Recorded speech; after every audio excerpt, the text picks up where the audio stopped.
ঠাকুরমশাই এসে পুজো করতে গিয়ে অনেকটা বেলা হয়ে গেল জানো। আর আজকের দিনগুলো এই কিছু কিছু বিশেষ দিন আছে যেগুলোতে ঠাকুরমশাইদের খুব ক্রাইসিস হয়ে যায়। আর আমাদের এখানে তো বছর বছর কোথা থেকে যে এত যজমান মানে বেড়ে যায় সেটাই হচ্ছে মুশকিলের ব্যাপার। বাউন ঠাকুর একটা করে কমে যাচ্ছে আর যজমান বেড়ে যাচ্ছে। যেই এই দেশে থাকতে আসুক না কেন সেই একদম আমাদের হিন্দু স্টাইল আরম্ভ করে দেবে। দেখা দেখি অমনি সমস্ত কিছু যেসব পুজো আজা সেগুলো চালু করে দেবে যাতে পাকাপাকিভাবে আমাদের এই দেশে থাকতে পারে। এটাও একটা ভালোই বিষয়, খারাপ কিছু নয়। তো চলো এবার একটুখানি রান্নাবান্নার জোগাড় করতে হবে। আর এই যেখানে আলুর দম হয়ে গেছে, কিছুটা খাওয়া বাকি আছে। আর এখানে হচ্ছে ছোলার ডাল। আর এখন এই লুচিগুলো বেলতে হবে, তারপর ভাজা হবে বাবু।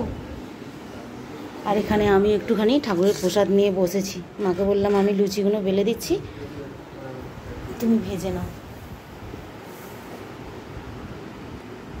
চার্জারটা দিয়ে তাড়াতাড়ি চার্জ হচ্ছে, তাই না?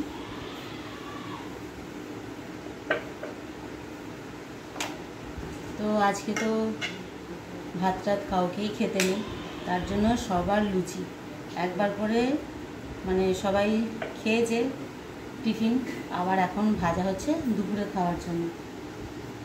একবারে লুচিগুলো ভেজে রাখলে ভালো লাগে না,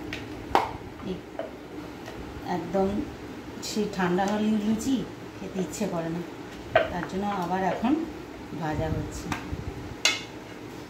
আর সব নিরামিষ খাওয়া দাওয়া। এই যে ফল নিয়ে বসেছি খাবো বলে, থাক এখন কাজটা করে তারপরেই খাবো।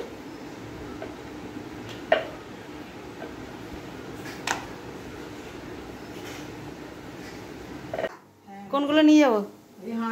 গামলায় যেটা পাবি সেটা নিয়ে চলে যায়। ও বাবা, এত লুচি ভেজেছো! এইটা নিয়ে চলে যাই। আর এই কটা ভাজলেই হয়ে যাবে তো? গরমই তো সব, এই তো নিয়ে যাচ্ছি তো, জামাইদের গরম গরমই দেবো। আর আমার বুনি আজকে খেতে দিচ্ছে সবাইকে, ভালো হয়েছে। এত ছোট্ট একটা দায়িত্ব, এত ছোট্ট একটা দায়িত্ব।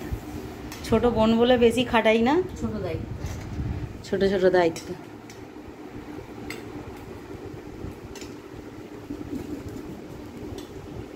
এই ফলগুলো আর আমার খাওয়াই হলো না জানিস, মা কখন থেকে দিয়েছিল। দূর, এখন আর খাবো না, এগুলো রেখে দিই। এখন ফল খেয়ে পেট ভরে গেলে লুচি খাবো কি করে? ঠিক আছে চলো দিয়ে দাও সবাইকে।